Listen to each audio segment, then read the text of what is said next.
So friends, अब देखते हैं इस एंड एनहेंस्ड लूप किस तरीके से प्रोग्राम में यूज़ किए जाते हैं। ये भी देखेंगे कि एरेज या एनहेंस्ड लूप से क्या बेसिकली प्रोग्राम में हमको क्या फ़ायदा मिलता है। सो यहाँ पर मैंने एक क्लास बनाई है एरे डेमो के नाम से। सबसे पहली चीज़, मान लीजिए कि मेरे पास में एक वेरिएबल x है। अब इस x में मैं एक बार में कितनी वैल्यू असाइन कर सकता हूँ? केवल एक वैल्यू। अभी x की वैल्यू 1 है। अगर मान लीजिए मैं इसको चेंज करना चाहता हूँ तो मुझे लिखना पड़ेगा x इक्वल्स टू 2। फिर मैं चेंज करना चाहता हूँ तो मुझे लिखना पड़ेगा x इक्वल्स टू 3। अब मान लीजिए कि मैं यहाँ पर वैल्यू प्रिंट करता हूँ कि x की क्या वैल्यू है अभी।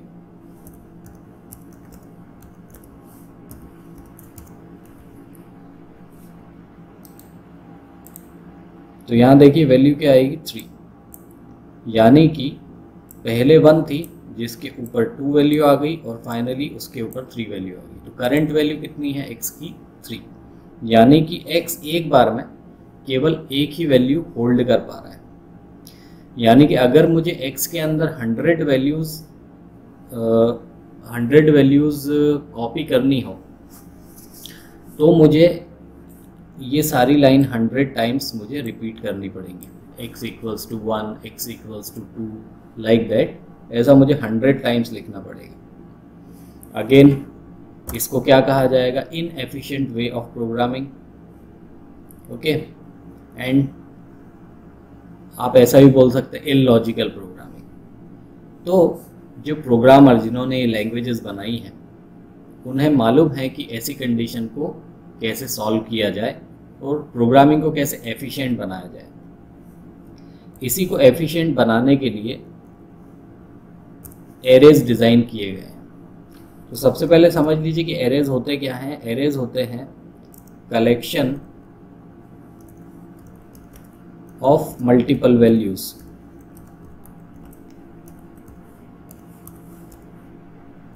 Of same data type. ये चीज़ आपको ध्यान रखनी है, बहुत इंपॉर्टेंट है। Arrays are collection of multiple values of same data type. यानी कि आपने अगर एक इंटीजर एरे डिक्लेयर किया है तो आप उसके अंदर फ्लोट नहीं रख सकते, कैरेक्टर नहीं रख सकते। अगर आपने कैरेक्टर एरे बनाया तो उसके अंदर आप स्ट्रिंग नहीं रख सकते, इंटीजर नहीं रख सकते, इस तरीके से। ओके, सो ये हमको ध्यान रखना है कि एक एरे यानी कि एक डेटा टाइप, और अगर आपने इंटीजर एरे बनाया है यानी कि आप उसमें कोई दूसरी वैल्यू स्टोर नहीं कर सकते। चलिए अब एरे डिक्लेयर करते कैसे हैं। सबसे पहले हम नॉर्मल वेरिएबल कैसे डिक्लेयर करते हैं? Init x। अगर आप इसके आगे एक पेयर ऑफ स्क्वायर ब्रैकेट लगा देते हैं तो ये क्या बन जाता है? ये बन जाता है एरे। यानी कि आप इसके अंदर जितनी वैल्यू चाहें उतनी स्टोर कर सकते हैं। अगर आपने साइज़ डिफाइन नहीं किया तो आप जितनी वैल्यू चाहें उतनी स्टोर कर सकते हैं, और अगर आप इसका साइज़ फिक्स करना चाहें तो आप फिक्स भी कर सकते हैं। सबसे पहले एग्जांपल देखते हैं इस तरीके के एरे का कि हमने एक एरे डिफाइन किया और डायरेक्टली उसके अंदर वैल्यू इंसर्ट करवा दी। क्या है ये? इंटीजर है, यानी कि ये कौन सी वैल्यू रखेगा? Whole numbers. जितने भी 8 डेटा टाइप हैं उनके लिए आप इंटीजर एरेज जो है वो बना सकते हैं।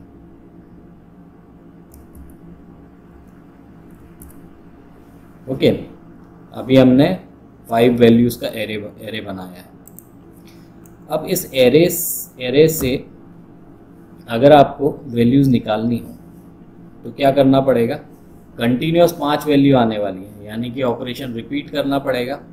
इसका मतलब यहाँ पर लूप लगाना पड़ेगा।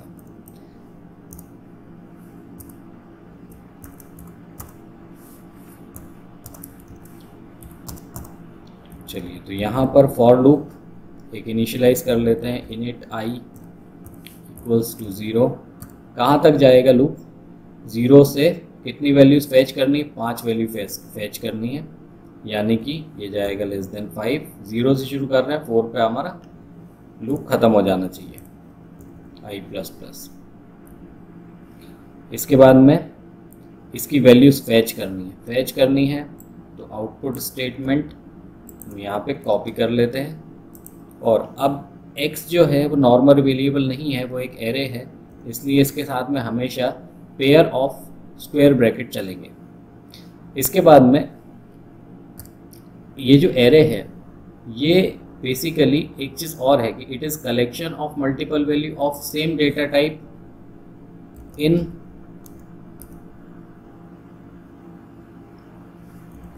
Continuous memory location.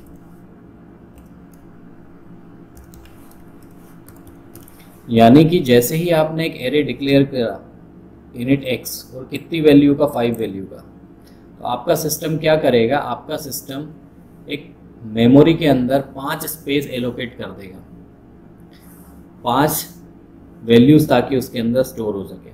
और उनकी जो रेंज होगी, जो मेमोरी लोकेशन होगी, वो कंटिन्यूस होगी। तो एरे के अंदर वैल्यू किस पोजीशन पे स्टोर हो रही है, वो पोजीशन हमेशा चालू होती है 0, और उस पोजीशन को बोला जाता है इंडेक्स वैल्यू। इंडेक्स वैल्यू कहाँ से चालू होती है, स्टार्ट फ्रॉम 0। ठीक है, ये इंडेक्स वैल्यू आपके कंप्यूटर की मेमोरी लोकेशन से अलग है। अगर हम कहते हैं कि एरे 5 वैल्यू होल्ड करता है, बताइए पहली पोजीशन की वैल्यू कौन सी होगी, तो हम कहेंगे x ब्रैकेट के अंदर 0। ओके, कोई पूछेगा तीसरी वैल्यू कौन सी होगी, तो 0 1 2, यानी कि x ब्रैकेट के अंदर 2, ये तीसरी पोजीशन की वैल्यू होगी। तो ये जो पोजीशन है 0 1 2, इसको इंडेक्स वैल्यू बोला जाता है, जो कहाँ से चालू होती है, हमेशा 0 से चालू होती है। ओके, तो ये इंडेक्स वैल्यू भी कंटिन्यूस चलती है, और साथ ही साथ ये जिस मेमोरी लोकेशन पे ये वैल्यू एक्चुअल में स्टोर होती है वो भी कंटिन्यूस होती है। इसलिए इसको बोला जाता है collection of multiple value of same data type in continuous memory location. Okay, so इस इंडेक्स वैल्यू, ये तो वेरिएबल है, 0 से लेके 5 तक चलेगी, 0 से लेके 4 तक चलेगी, सॉरी। तो इस कंटिन्यूस वैल्यू को ऑटोमेटिक इंक्रीमेंट करने के लिए हमने लूप लगाया। तो जैसे जैसे i की वैल्यू चेंज होती जाएगी, वैसे वैसे x की इंडेक्स वैल्यू चेंज होती जाएगी। अब देख लेते हैं इसका आउटपुट। तो ये देखिए पूरे आउटपुट आपको निकाल के बता रहा है। अब इसी लूप को थोड़ा सा और आसान होता है तरीका चलाने का। फॉर एग्जांपल, अभी आपके सामने ये जो वैल्यूज़ हैं नोन है कि 5 ही वैल्यूज़ आनी है, लेकिन ये वैल्यू कितनी भी हो सकती हैं, आपकी जितनी मर्जी हो उतनी वैल्यू इसको रख सकते हैं। ये जो एरे आपने बनाया ये 1 डायमेंशनल एरे है, और इसके अंदर ये जो वैल्यूज़ आप डाल रहे हैं इसकी कोई लिमिट नहीं है। अब मान लीजिए कि एक एरे हिडन है या आपके प्रोग्राम के बाहर है, जहाँ से कि वैल्यू फैच करनी है, और आपको मालूम ही नहीं है कि कितनी वैल्यू आने वाली है। तो ऐसे में आप इस लूप को कहाँ तक चलाएंगे, कोई भी डिफाइंड नहीं है। तो ऐसी कंडीशन को हैंडल करने के लिए एक स्पेशल टाइप का लूप यूज़ किया जाता है, जिसको बोला जाता है फॉर ईच लूप, या इसको एनहेंस्ड फॉर लूप भी बोलते हैं। ये स्पेशली एरेस के लिए यूज़ किया जाता है। अब फॉर ईच लूप कैसे यूज़ करना है, तो फॉर ईच लूप का सिंटेक्स देखते हैं। आपको लिखना है फॉर, और एक कोई भी वेरिएबल टेम्परेरी आपको बना लेना है। आप प्रोग्राम के ऊपर भी डिक्लेयर कर सकते हैं। फिर आपको लगाना है कोलन, और इस x को यहाँ पे पास कर देना है।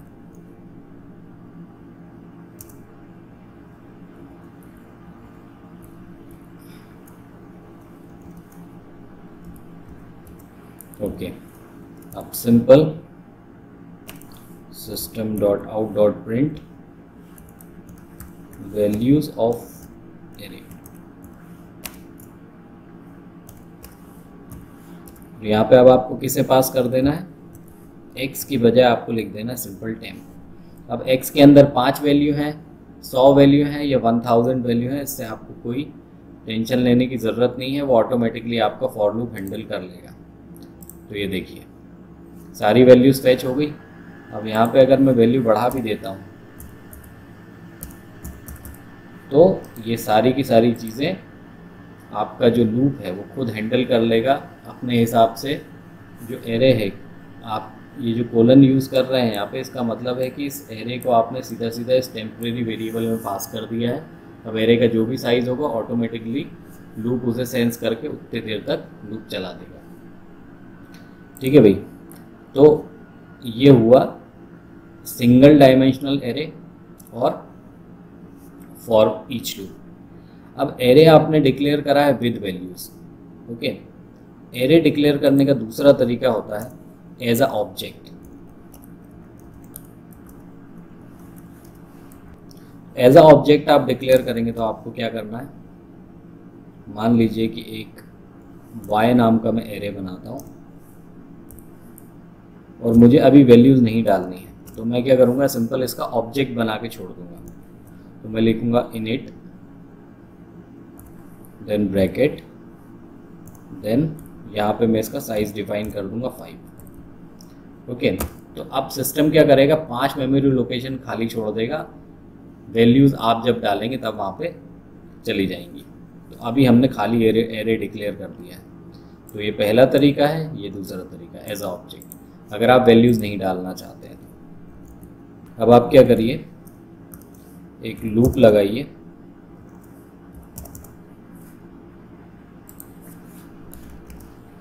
init I इक्वल्स टू 0, जित 5 वैल्यूज़ चलानी है आपको, so less than 5 I plus plus. यहाँ पर y के अंदर वैल्यू इंसर्ट करिए। तो I जो है वो इंडेक्स वैल्यू संभालेगा और एक वेरिएबल डिक्लेयर कर दीजिए टेम्प नाम से, कोई वैल्यू इनिशियलाइज कर दीजिए इसकी, और इसको भी लूप के साथ इंक्रीमेंट कराते जाइए। ओके, अब जब ये लूप पूरा का पूरा भर जाएगा, जब ये एरे के अंदर पूरी वैल्यू स्टोर हो जाएगी, तो हम क्या करेंगे, वैल्यूज फेच कर लेंगे। तो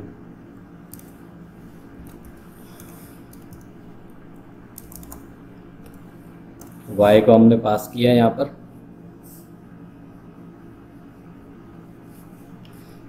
और इसके बाद में इससे वैल्यूज हमने फेच की।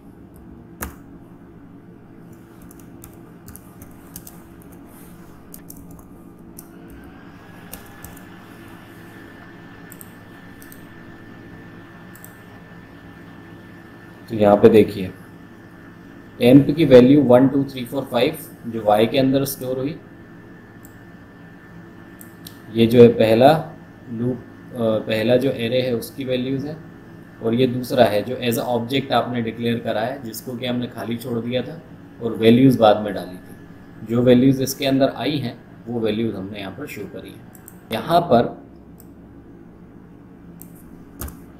ये जो x है, इसके आगे कितने पेयर ऑफ स्क्वायर ब्रैकेट हैं, 1, यानी कि ये कौन सा एरे है, 1 डायमेंशनल। अगर आप यहाँ पर एक पेयर और लगा देते हैं तो ये बन जाता है 2 डायमेंशनल, और अगर एक पेयर और लगा देते हैं तो ये बन जाता है 3 डायमेंशनल। ओके, तो जितनी ज़्यादा वैल्यूज़ आपको चाहिए हो एक बार में स्टोर करवानी हो, उतनी वैल्यूज़ आप उतने बेसिकली डायमेंशन का आप एरे बना सकते हैं। तो यहाँ पे हम देखते हैं 2 डायमेंशनल एरे, इसको हम डिक्लेयर कर देते हैं और इसका साइज़ डिफाइन कर देते हैं, इनिट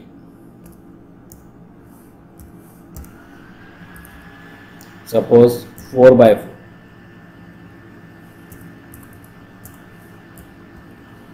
4, यानी कि 4 मल्टीप्लाई बाय 4, टोटल 16 वैल्यूज़ ये अपने अंदर स्टोर करके रखेगा, 4 रोज एंड 4 कॉलम्स। ओके, अब बिकॉज आपके पास में रो और कॉलम दोनों हैं, दोनों को एक साथ चलाना है, तो इसका मतलब आपको यहाँ पर लूप की नेस्टिंग करनी पड़ेगी, 1 inside another, less than 4, then j plus plus. Okay, अब एरे तो खाली है, यानी कि इसके अंदर वैल्यू सबसे पहले स्टोर कराना है। तो स्टोर कराने के लिए फिर से कोई वेरिएबल ले लेते हैं ऊपर, इनिट टेम्प, इनिशियलाइज कर देते हैं इसको 1 से, यहाँ पर जो एरे है उसको डिक्लेयर कर देते हैं और टेम्प की वैल्यू असाइन करवा देते हैं। i, j। एक लूप से जब ये बाहर निकलेगा तो हम इसकी जो वैल्यू है उसको प्लस कर देंगे। ओके, अब इसी पेयर को पूरा उठा लेते हैं, यहाँ से यहाँ पेस्ट करते हैं और जैसे हमने वैल्यू स्टोर करी थी वैसे ही अब हम वैल्यू शो कर देते हैं।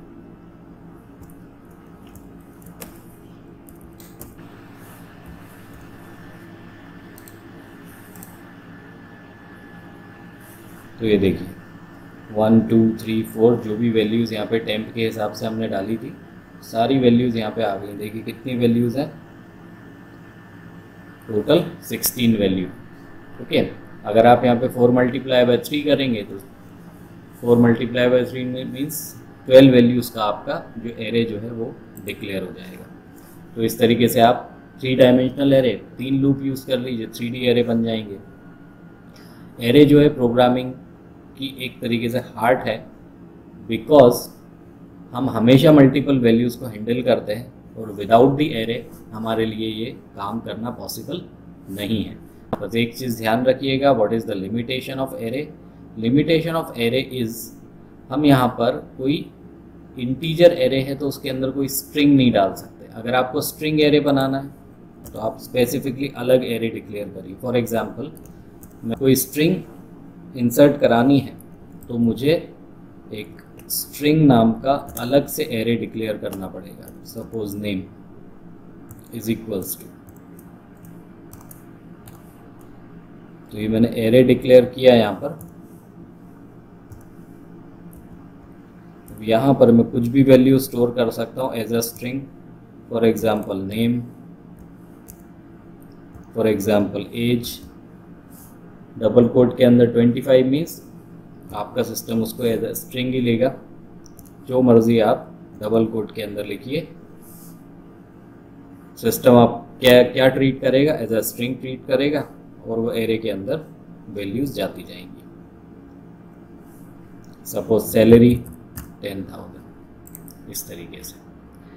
सो integer can hold integer and string can hold string.